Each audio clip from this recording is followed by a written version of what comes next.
Yes. But I'm just asking for the response na meron po bang expressly nakasulat sa mga findings niya? Ask and answer, Your Honor. It is That is a presumption po. So hindi kailangang isabihin. May expressly po ba na nakasulat na may iniisang kusing na napunta sa bulsa ng Vice Presidente? Ask and answer, Your Honor. Wait, don't answer. Uy.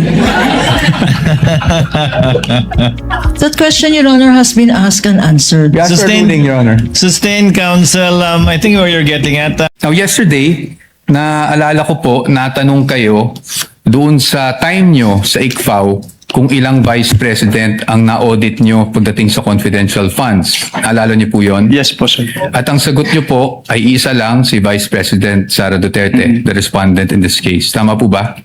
Yes po. Tapos Since I assumed in ICFAO in Since- 2014. Since you assumed in September 2014? Yes po, sir. Tama po. And you were asked, bakit si Vice President lang? Naalala niyo yung tanong na yun? Yes po. At ang sagot niyo po, kasi since you assumed siya lang po ang Vice President na nagkaroon ng appropriations for confidential funds. Tama po ba? Yes po. Since September 2014 po na nag-assume ako. Apo. Now, I'm showing you a document. If I may approach the witness, Your Honor. counsel may approach. I am showing you a document Assistant counsel from the prosecutors may also Oh, yes. approach should they so desire. I'm showing you a document, and this document is from the Department of Budget and Management, entitled Special Allotment Release Order, dated. Medyo malabo lang po yung document, no? December 22, 2014. Makita niyo po yan?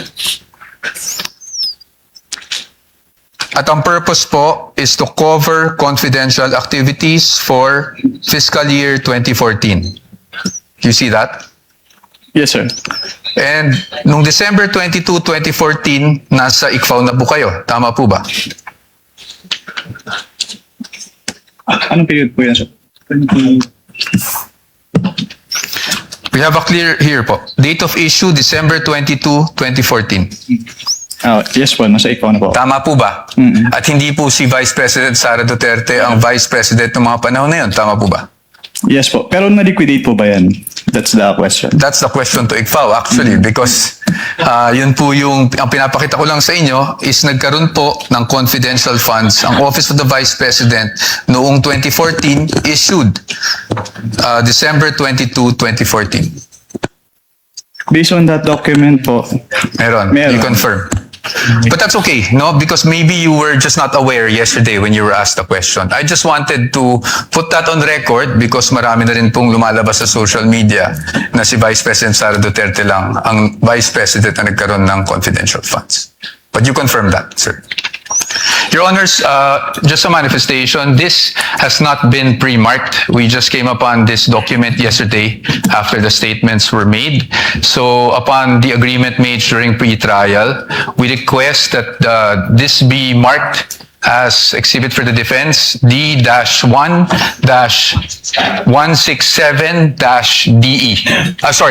-OVP. Let it be so marked. Thank you, Your Honor. On through the mic. okay po, Your Honor. On through the mic. Okay po, Your Honor. We shall now proceed with the cross-examination of the counsel for respondent. Attorney Poa, you may proceed when you're ready. Thank you, Your Honor. Thank you. Mr. Wamil, good afternoon po, sir. Good afternoon po, sir. Sa pagkaalala ko po, nabanggit niyo po that you were formerly with ICFAO as a state auditor. Tama po ba? Yes, sir. And you are a certified public accountant. Tama po ba? Yes, sir. You're also a lawyer, correct? Yes, sir. You passed the bar in 2022. 2023 po. 2023. Okay, I stand corrected. And Mr. Wamil, you also testified yesterday during your direct examination that you were part of the team that audited the OVP and DepEd confidential funds. Is that correct? Hindi po team kasi ako lang po yung nag-evaluate ng documents. Ikaw mismo, basically nag-evaluate ng documents. Tama po ba? Yes po, sir. Okay, just so maintindihan lang namin how ICFAO conducts its audit. Yung mga auditors po ba, do they go to the field and observe itong mga confidential operations in person or? Since what we do po is compliance audit, we base our audit on the documents being submitted to the ICFAO. Okay. And do you get special training as auditors pagdating sa how confidential or intelligence operations are conducted? We base po our observations on the provisions naman po ng Joint Circular 2015-01. Okay. So, basically what you're saying is you base your audit on the documents submitted to you, not just by DepEd or OVP, but by any other government agency. Ganyan sa ICFAO. Based on the documents if they are compliant with the requirements of the Joint Circular 2015-01. Correct. Thank you. So, pagdating po dun sa mga dokumento na natatanggap nyo from OVP and DepEd, binabasa nyo po to isa-isa, no? Lahat ng attachments? Hindi po ako yung nag-receive noon. Meron po kaming receiving staff po. Pero kayo po, in your evaluation, do you go through the documents one by one? Yes po. I evaluate po if they are compliant with the requirements of the Joint Circular. Okay. Now, when you evaluated these documents, nakita niyo po ba doon kung sino ang nag-approve ng grant ng confidential funds for OVP for the fourth quarter of 2022? Nakita ko po dun sa disbursement voucher po na si Asek Limuel G. Ortonio po. No, I mean the grant. Kasi wala po sa GAA yung OVP confidential funds for 2022 eh. So nakita niyo po ba kung sino ang nag-approve ng grant para sa fourth quarter 2022 confidential funds? Based on the documents submitted, si Office of the President po yung nag-approve. That's correct. Opo, Office of the President. Pagdating naman po sa OVP 2023 confidential funds, yun po ay nasa General Appropriations Act. Do you confirm that? Yes po. And pagdating naman po sa DepEd 2023 confidential funds, nasa General Appropriations Act din po. Tama po ba? Yes po. And as a lawyer, you would know that the GAA is enacted by Congress. Tama po ba? That's correct. Now, yesterday, naalala ko po, natanong kayo doon sa time nyo sa ICFAO kung ilang vice president ang na-audit nyo pagdating sa confidential funds. Naalala nyo po yon? Yes po, sir. At ang sagot nyo po ay isa lang, si Vice President Sara Duterte, the respondent in this case. Tama po ba? Yes po. Tapos Since I natanong- assumed in ICPAO in Since- 2014. Since you assumed in September 2014? Yes po, sir. Tama po. And you were asked, bakit si Vice President lang? Naalala niyo yung tanong na yun? Yes po. At ang sagot niyo po, kasi since you assumed siya lang po ang Vice President na nagkaroon ng appropriations for confidential funds. Tama po ba? Yes po. Since September 2014 po na nag-assume ako. Apo. Now, I'm showing you a document. If I may approach the witness, Your Honor. Counsel may approach. I am showing you a document Assisting counsel entitled from the Spec- prosecutors may also Oh, yes. approach should they so desire. I'm showing you a document, and this document is from the Department of Budget and Management, entitled Special Allotment Release Order, dated. Medyo malabo lang po yung document, no? December 22, 2014. Makita niyo po yan? At ang purpose po is to cover confidential activities for fiscal year 2014. You see that? Yes, sir. And nung December 22, 2014, nasa ICFAO na po kayo. Tama po ba? Anong period po yan, sir? We have a clear here po. Date of issue, December 22, 2014.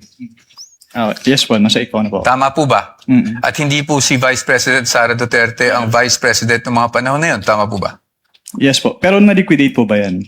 That's the question. That's the question to ICFAO actually because yun po yung ang pinapakita ko lang sa inyo is nagkaroon po ng confidential funds ang Office of the Vice President noong 2014 issued December 22, 2014.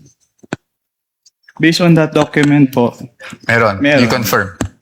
But that's okay, no? Because maybe you were just not aware yesterday when you were asked the question. I just wanted to put that on record because marami na rin pong lumalabas sa social media na si Vice President Sara Duterte lang ang Vice President na nagkaroon ng confidential funds. But you confirm that, sir. Your Honors, just a manifestation, this has not been pre-marked. We just came upon this document yesterday after the statements were made. So upon the agreement made during pre-trial, we request that this be marked as exhibit for the defense D-1-167-DE. -OVP. Let it be so marked. Thank you, Your Honors. Provisional only, Your Honor. Yes, of course, subject to the objections of the prosecution when the time is Of course, at appropriate. the proper time. Thank you, Your Honor. And we will provide the prosecution with a copy as well.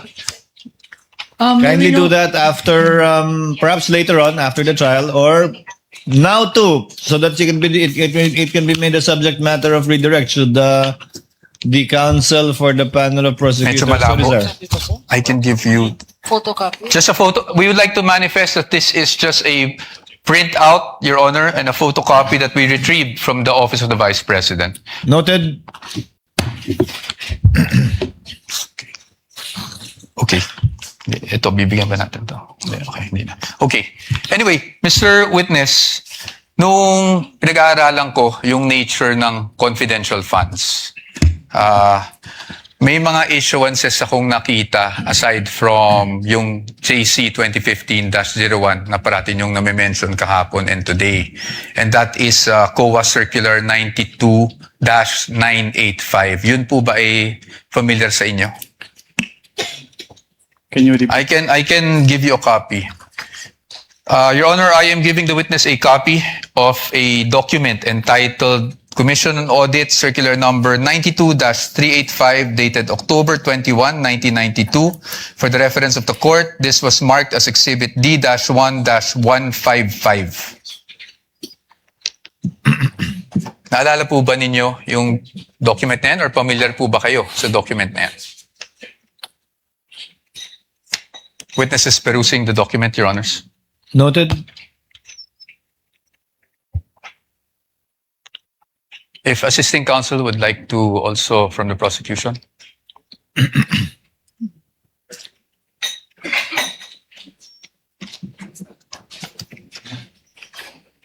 Witness will please answer. Are you familiar with that document?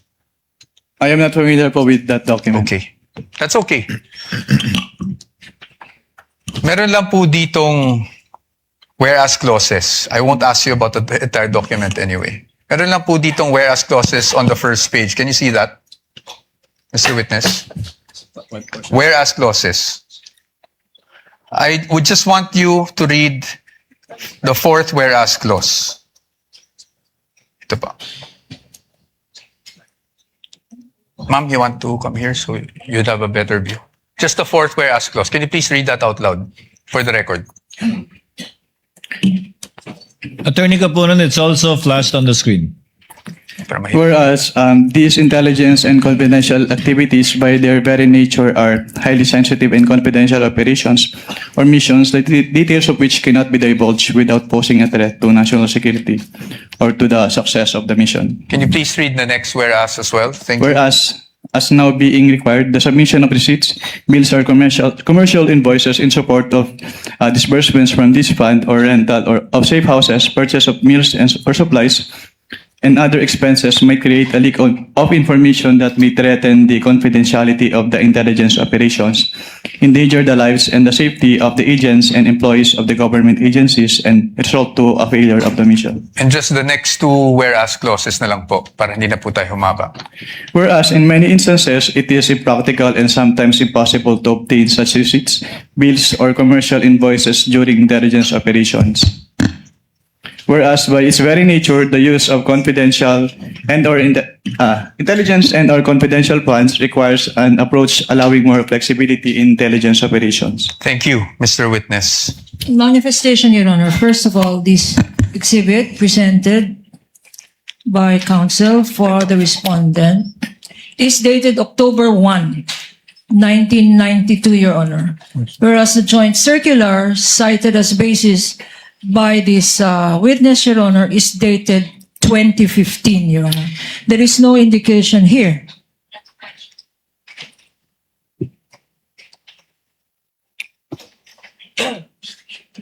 Okay. there is an indication here, Your Honor, that all issuances Joint circular. inconsistent Repeating clause. herewith are hereby amended or revoked accordingly. Similar provision, Your Honor, by way of manifestation. The joint circular. Can I see? Is likewise Here. Your Honor, mentioned in the Joint Circular 2015. Observation for the record that 2015 supersedes this circular cited by Counsel for Respondent, which is dated 1992, Your Honor. For the record. Noted.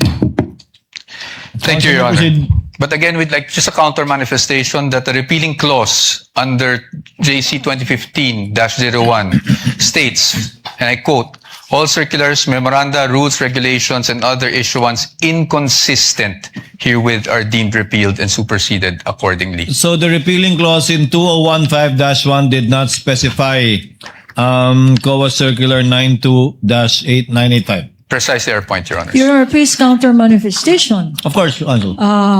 Counsel read the literal meaning, Your Honor, but the substantive meaning is all circulars are deemed repealed and superseded accordingly. His interpretation, my interpretation, but no interpretation needed, Your Honor. 9.0 is expressed. All are repealed and superseded accordingly. Manifestation is duly noted. Thank Your Counsel may Honor. proceed. Your Honor, the documents would speak for themselves, Exactly. and we will leave this to the Honorable Court as to not prolong the debate on this matter. Just again, just my last manifestation on this. The difference, the difference between Joint Circular 2015, Your Honor, it has been identified, authenticated, and testified to by this witness. This circular that they are citing, Your Honor, 1992, has not been identified. We don't know its due existence. We don't know the circumstances surrounding this document. And therefore, they're covered by the original document rule. Produce the original. Since you don't have a witness who has testified as to its existence, due execution, and least of all, its contents, Your Honor. And we are stating that this should be clearly in the records of this proceeding, Your Honor. Noted without prejudice to respondent presenting during their evidence in chief the original copy of the document and someone testifying thereto. We submit, Your Honor. Please proceed, Counsel. Now, dun base po sa binasa nyo, Mr. Witness, nakikita natin na magkaiba ang auditing standards or guidelines pagdating sa confidential or intelligence funds kung ikukumpara sa regular funds. Tama po yan. Well, based on the Joint Circular 2015-01, magkaiba po yung treatment between confidential fund and intelligence fund. Opo. At base rin po doon, sa binasa nyo, ang kadalasan nangyayari pag resibo o invoices ay maaring maging impractical kung yun ang i-require. Tama po ba? Under the Joint Circular po kasi, the auditors may require the... Your Honor, that's not responsive. I was just asking him to confirm what he read. Kindly answer the question, witness. Just on the circular that you read. Circular 92-3. Can you repeat the question po, sir? Ayon po doon, yung regular requirement na paghihingi ng mga resibo, acknowledgement receipts, may be impractical pagdating po sa confidential operation. Can we ask Counsel, Your Honor, to show that particular Yes, Your provision that he is citing in respect of the circular? Kindly do so, Counsel.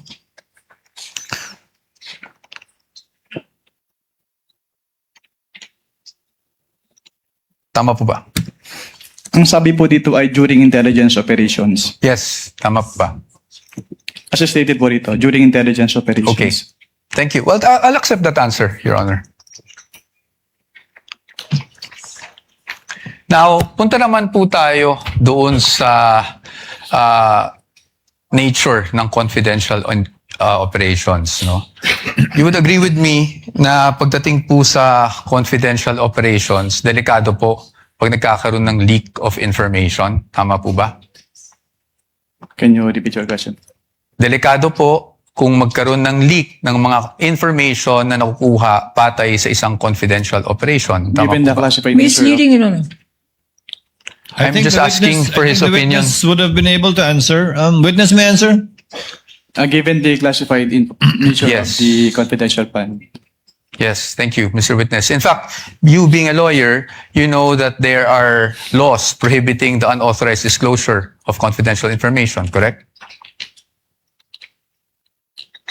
Can you repeat po?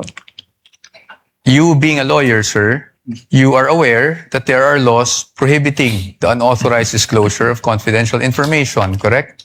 Can you state what specific laws po yung... Revised Penal Code under Article 229, for example, on the revelation of secrets. Yes po. Yes, Republic Act 3019, Section 3, Paragraph K, on unauthorized divulging of confidential information, correct? Yes po. And you being a public officer under 6713, alam niyo rin po na hindi po pwedeng basta-basta mag-disclose without the authority ng mga confidential information. Tama po ba? Yes po. Okay, so batay po dito, pinapahalagan po talaga ang confidentiality pagdating sa mga classified information na ito. Tama po ba?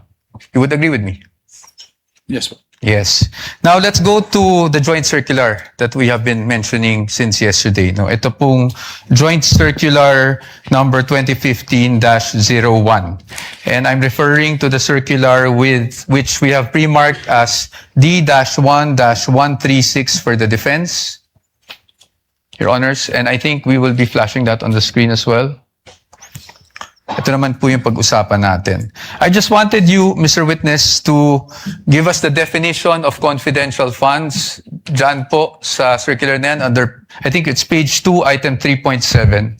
Can you please read it for the record?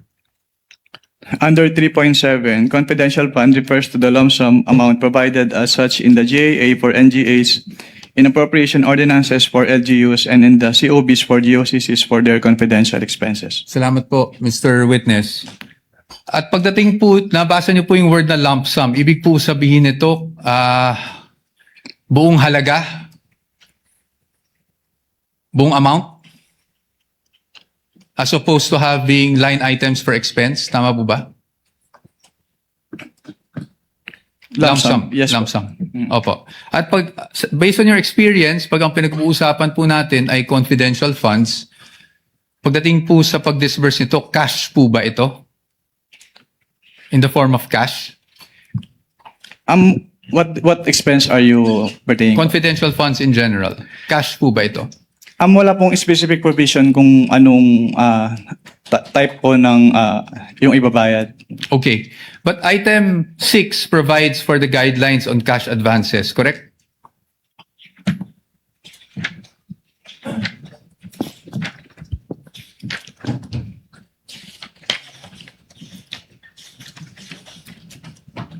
Based on this document po, yes po. Yes po.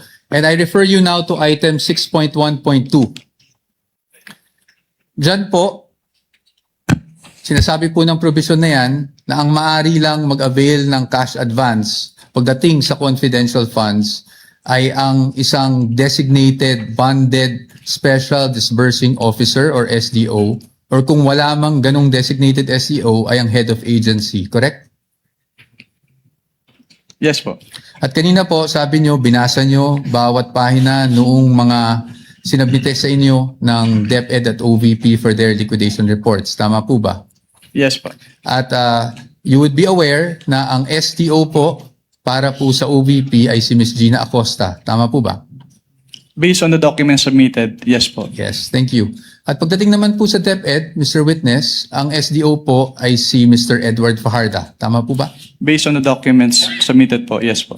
Yes. So based on that, tama rin po ba na sila ang maging payees ng mga cheque na inilabas ng DepEd para sa cash advance? Yes po. Tama po. At sila, tama rin po na silang nag-encash ng mga cheque dahil silang payee. Tama Yes po? Yes po. Yes. So they complied with 6.1.2, correct? What do you mean complied po? Complied with the requirements of 6.1.2 na ang SDO po ang kumuha ng cash advance at siya po nag-encash ng cheque. Your Honor, please misleading. That's not the only requirement in 6.1.1. 6.1.2, Your Honor. There are other requirements here. Can counsel be specific? I'm just asking, Because- Your Honor. This is a blanket he is saying, and so therefore, there is compliance here. I'm In asking- particular, Thank you. I appreciate po What does counsel for respondent say? I appreciate naman po the objection of the good counsel. So I will be more specific. Tama po, nag-comply po ng SDO ang payee sa cheque at ang SDO po ang nag-encash. Yun lang po. Just on that part.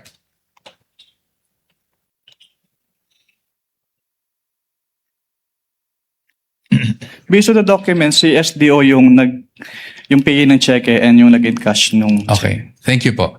Now, I'll refer you to item 6.1.5 of the joint circular. Can you please read just the first sentence of that provision? cash advances shall be limited to the requirements for 3 months. Thank you, Mr. Witness. So tama po bang pagkakaintindi ko na para sa cash advance at any one time, ang maximum na pwede mo lang ma-cash advance ay yung requirements mo para sa 3 buwan ng confidential operations. Tama Based po ba? on this provision po, yes. Tama po. At 3 buwan po is equivalent to 1/4 of a year. Tama po ba? Yes po. Okay. Now, base po dyan sa provision na yan, nakasulat na ang maximum amount ay para sa 3 buwan. Pero meron po bang provision dyan na nagbabawal na gamitin ito in perhaps 60 days? Wala po. Meron po bang nagbabawal na gamitin ito in 11 days? Wala din po. Kaya hindi po namin sinama sa findings namin yung 11 days na disbursement. It's just a statement of fact po on the AOM. Thank you for confirming that, Mr. Yung expenses ay ni-record upon incurrence, not upon payment. Opo. Okay. So, dito po ba, pwede po ba yung parang I'm just a simple-minded person? Parang buy now, pay later? Ganon? Wala po yan sa joint circular, so I am not authorized to It's okay. answer that question. I will leave it at that. Punta na lang po tayo sa liquidation. Sa liquidation po, under the joint circular, that's under 6.2.2, correct? Under 6.2.2, if I may just refer you to that provision, dapat po maliquidate magsumite ng liquidation report ang isang agency na may confidential or intelligence funds within 30 days after the close of a quarter. Tama po ba? 3 po yung nakalagay dito, hindi lang po at the 30 days after every quarter. Sige po, please enumerate for us. Under 6.2.2 of the joint circular, all cash advances for CF and IF shall be liquidated within 30 days after every quarter or from the approved target date of completion of the project or activity or after the cash advance had been fully utilized, whichever comes first in accordance with the procedures as stated po. Okay, thank you po. Ngayon po, papakita ko po sa inyo yung liquidation report na isinumite ng OVP for their 4th quarter confidential funds 2022. Maybe this time we could just ask our assisting counsel, Your Honor, to hand the document. Assisting counsel for the other side may also approach. Maaari niyo po bang matukoy kung anong date po na-receive ng COA ICFAO itong liquidation report ng OVP? Based on the transmittal letter po, January 17, 2023. January may we 17. know, Your Honor, for our understanding, what exhibit number? Sorry. Counsel Thank you for referring to. reminding me, Your Honor. You're welcome. This is Exhibit D-1-4-submit rather ng liquidation report. Based on this document po, yes po. Yes po. And kung mapapansin niyo po, doon po sa transmittal, meron pong isang checklist. Tama po ba? Yes, sir. And I will refer you now to item 6.2.2.3 of the joint circular. Ayon po sa 6.2.3 ng nasabing joint circular 2015-01, ang gagawin po ng receiving officer ng COA ICFAO ay titingnan po yung checklist Tapos, susuriin po yung mga dokumentong isinumite ng ahensya, yung mga attachments, kung pasok siya doon sa checklist of supporting documents na kinakailangan. Tama po ba? Can you repeat your question po? Ayon po sa 6.2.2.3, ang receiving officer ng COA ICFAO ay titingnan yung checklist and then titingnan din, susuriin yung mga naka-attach na dokumento kung compliant siya dun sa checklist. Tama po ba? Yes po, based on the joint circular. Based on that same provision, kung yun po ay kompleto, tatanggapin po ng COA ICFAO. Tama po ba? Yes po. At pag hindi po kompleto o meaning kulang po yung mga attached documents, yun po ay dapat ibalik ng COA ICFAO sa ahensya at hindi muna tatanggapin. Tama po ba? Yes po. Based And on in- this provision po. Opo. And in this case, because of the receiving stamp, would you say na tinanggap po ng ICFAO ang submission ng OVP? As stamp po nung ICFAO, yes po. Okay. Thank you, Mr. Witness. Now, basing on this document na natanggap ng COA ICFAO ng January 17, 2023, ang kanilang liquidation report, meaning the OVP for the fourth quarter 2022 confidential funds. It took more or less 8 months for COA to issue its official finding. Tama po ba? Yes po. I am showing you a copy of the AOMs that you issued and that were also presented yesterday. May we know the exhibit number, sir? Yes, Your Honor. I will get to that. Ready mo na yung mga next documents. Are you showing the one for the OVP or the DepEd? OVP, Your Honor. OVP, that would be... This is D-1-103-OVP, Your Honor, for the first AOM issued on September 14, 2023. That's the counterpart of P-1-12-A. And isunod ko na po yung pangalawang AOM na na-issue on October 3, 2023. This is D-1-104-OVP for the defense. Which is P-1-12-B for the prosecution. Opo. Thank you. Now, Mr. Witness, napansin ko na yung date is September 14, nung 2023, ng una yung AOM. Tama po ba? Yes po. And that was actually just a few days after the budget hearing of COA held August 24, 2023, kung saan may mga legislators that, asked COA to look into the OVP confidential funds. Are you aware of that? Just if you're aware. I am not aware of that. That's okay. Now, I'll just move on to the AOMs themselves, no? Now, kahapon nasasabi niyo po na nagkakaproblema tayo sa may nakita kayong finding doon sa physical and financial plan. Tama po ba? Yes sir. Ng OVP. At yan po ay nakasaad din sa inyong findings diyan. Yes sir. Tama po ba? Opo. You referred to, if I'm not mistaken, and please correct me if I'm wrong, item 4.2 of the joint circular. Yes sir. Tama po? Yes sir. Maaari niyo po bang, andyan pa po ba yung joint circular? Yes. Maaari niyo po bang basahin yung 4.2 ng joint circular para lang po sa kalaman nating lahat? Under 4.2 of the joint circular, all allocations of CF and or IF shall be supported with physical and financial plan indicating the proposed amount allocated for each program, project, and activity where disbursements pertaining to the CE and IE shall be based. Tama po. Thank you po, Mr. Witness. Dito po sa kanilang physical and financial plan, the program stated is actually the Good Government Program. Tama po ba? Yung binabasa ko lang. Based on the document, yes. Based on the document. At ang expected outcome ay safe implementation of OVP initiatives and confidence building. Based on the document. Based on the document, yes. At ang physical target will be number of areas with surveillance and confidential activities conducted or monitored. Tama po ba? Yes. as well as a number of activities. Tama po ba? At ayon po dun sa binasa nyo, wala naman pong guidelines on how specific it would be.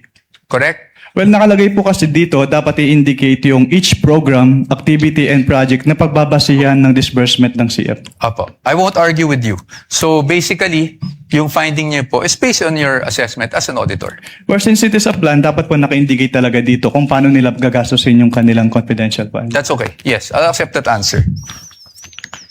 Now, nabanggit nyo rin po na hindi po nag-submit ng DEPs or document evidencing payment. Tama po? Yes, sir. At yun po ay inilagay nyo sa inyong AOM. Tama Yes, po? yes, sir. At nabanggit nyo rin po na sumagot ang OVP dito sa AOM na to. Tama po ba? Yes, sir. Opo. Tama po. At pagdating po doon sa sunod na step, which is the notice of suspension, tama po ba? Yes, sir. Would you agree with me Section. na hindi na po na-carry over yung issue doon sa fiscal and financial plan?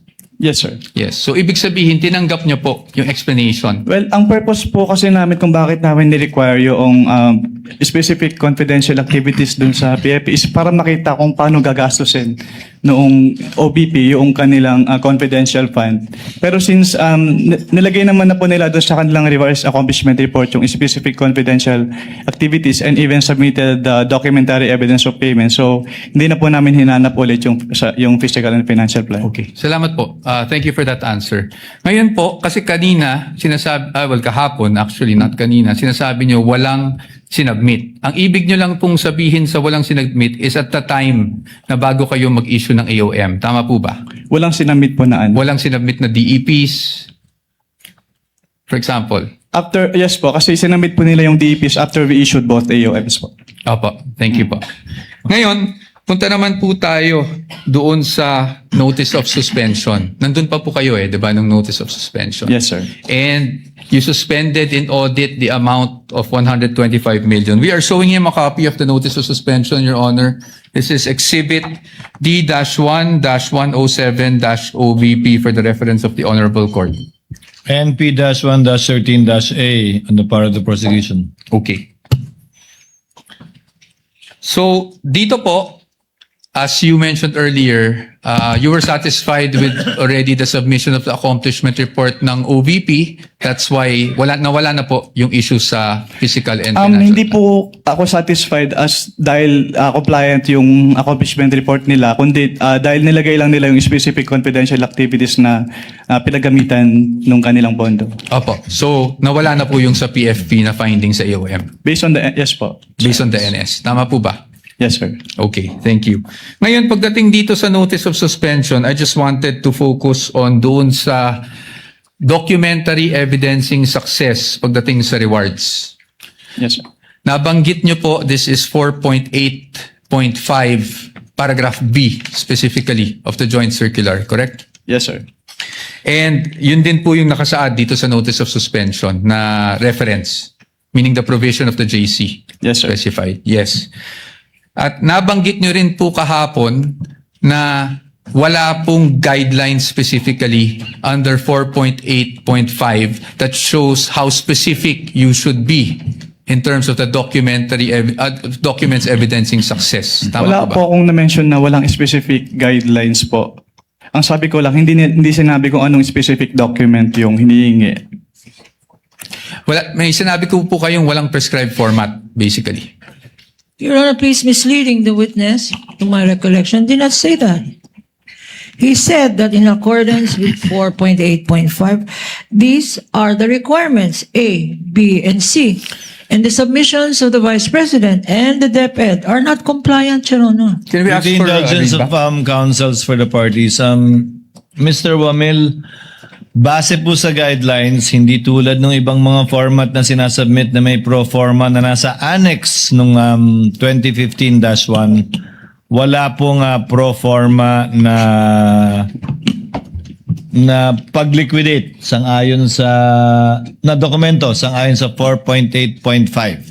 Yes, Your Honor, based on this provision po. Yes. May ibang provision bang nagre-require ng specific na paraan? Wala na po, Your Honor. Ito lang Wala. po, Okay. 4.8.5. Thank you. Thank you, Mr. Witness. You may proceed, counsel. Thank you, Your Honor. Now, pagdating po sa OVP, alam niyo po ba kung sumagot sila sa notice of suspension na ito within the prescribed period given under the notice of suspension? Sa notice, wala na po ako sa ICFO nung Wala na po submit kayo. sila ng response. Okay po. So I will no longer ask you about that. Probably for another witness na lang po. Punta na lang po tayo sa OVP confidential funds for 2023. You confirm, Mr. Witness, na ang OVP confidential funds for 2023 ay nakapag-issue rin kayo ng AOMs for the first, second, and third quarter. Tama po ba? For the first and second lang po, kasi yung third quarter, nag-drop po ako and hindi ko na po naabutan yung issuance nun dahil nag-transfer out na po ako sa Okay. ICFO. Okay. At hindi na rin po alam kung, just if you're aware, kung sumagot ang OVP doon sa mga AOMs ninyo. Hindi na rin po alam yan. Yes, sir. Okay. Sige. Diretso na lang po tayo sa DepEd. Para hindi na po tayo tumagal. Sa DepEd po, nakapag-issue rin po kayo ng AOMs. Tama? At least for the first and second quarter nung nandun pa po kayo. Yes, sir. Apo. Tama po. Apo. And kanina po, pinag-uusapan po natin yung mga disbursement vouchers ng DepEd. Kung saan natukoy nyo doon na hindi compliant dahil MOOE yung nakasulat sa disbursement vouchers. Tama po ba? Naalala nyo po yun? Sinagot ko lang po yung tanong ni Attorney Lorna kanina. At ang tanong nyo, ang sagot nyo po, natatandaan nyo po ba yung sagot nyo? Ay MOOE siya at hindi confidential funds. Yes po. Now, Mr. Witness, I will show you a page of the General Appropriations Act. Can I have that copy?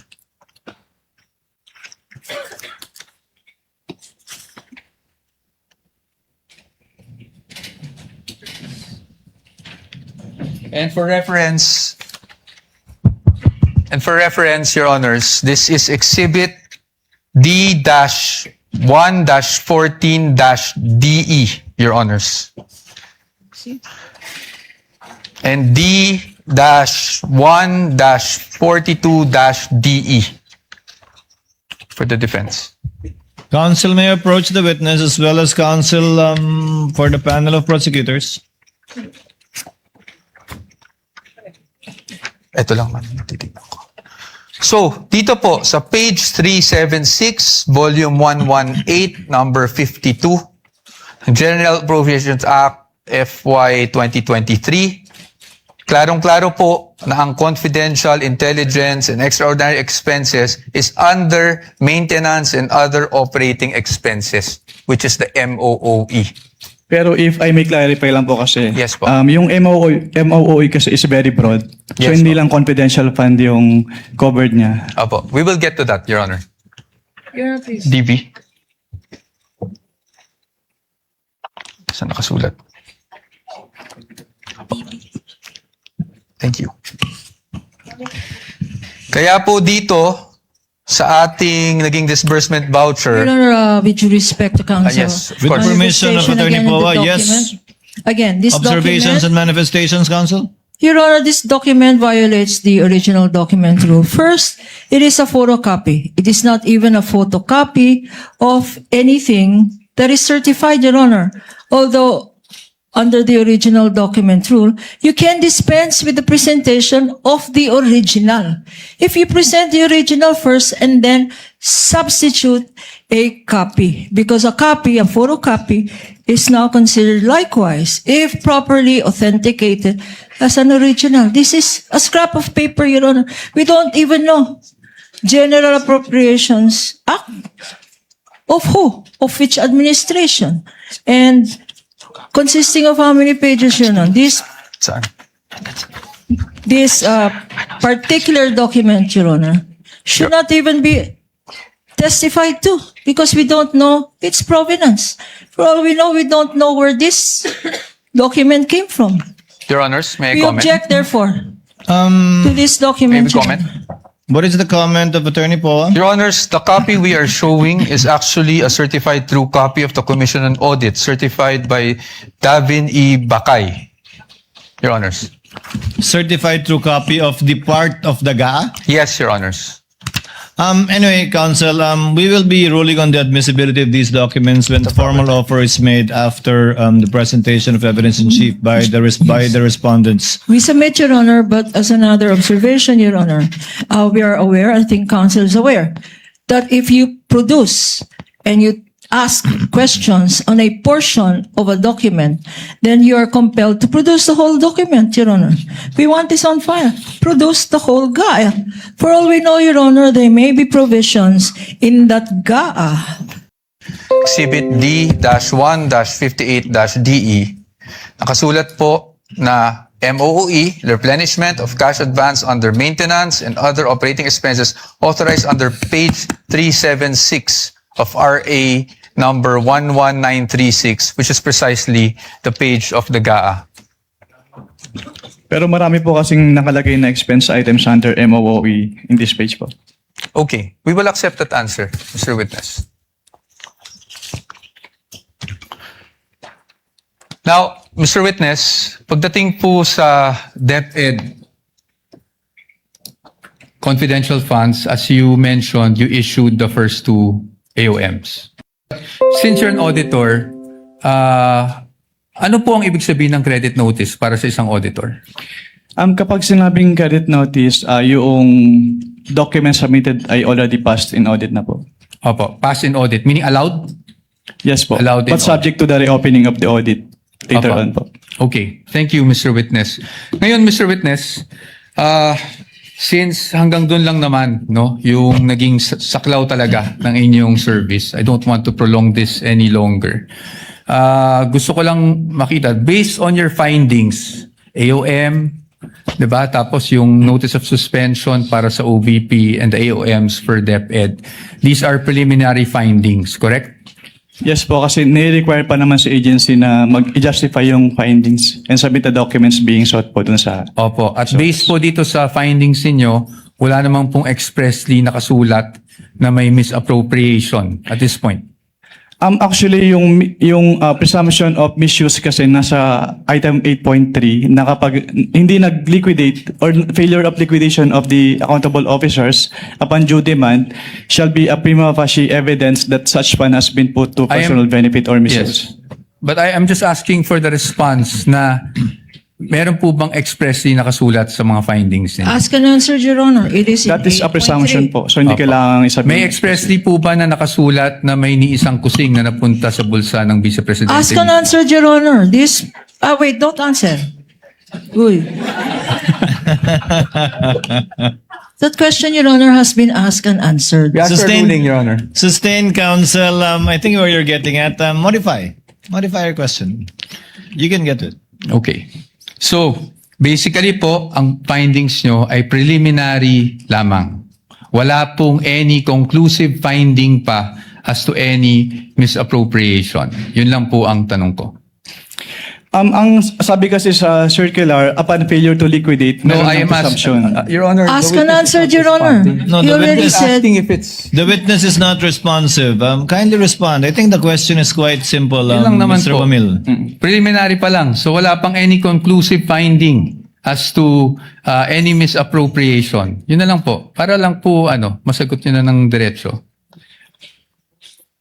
Hindi naman po kasi kailangang i-state doon sa findings. Again, Your Honor, non-responsive. Let the presiding officer be the one to do it, or try to do it. Kapag ka nag-issue po kayo ng AOM, Audit Observation Memorandum, failure to liquidate na po ba yun? O may mga observation pa lang kayo? Kailan masasabing may failure to liquidate na? No? Pag may notice of disallowance na, notice of suspension, o AOM pa lang?